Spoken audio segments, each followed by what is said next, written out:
প্ৰথম কথাটো হৈছে হিমন্ত বিশ্ব শৰ্মা সবচে ঘাটু সি গোটেইখিনি লুকুৱাই ৰাখিছে আৰু লুকুৱাই থাকিব সি গম পাইছে তাক ঘনীয়েকো ফচিছে ফচাৰ কাৰণে সি এনেকুৱা অৱস্থা কৰি আছে জুবিনক এতিয়ালৈকে ন্যায় দিয়া নাই কিহৰ কাৰণে ন্যায় দিয়া নাই সি ইমান দিন হৈ গ'ল সি লুকুৱাই আছে কিহৰ কাৰণে সি চব কথাখিনি গম পায় টোটেলি কথা গম পায় এটা এটা শব্দ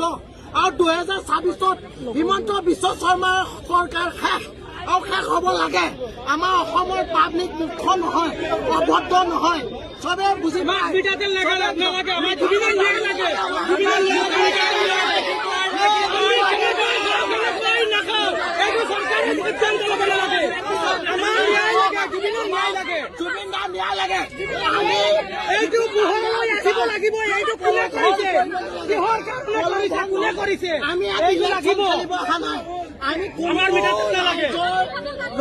আমি নিজৰ জুবিন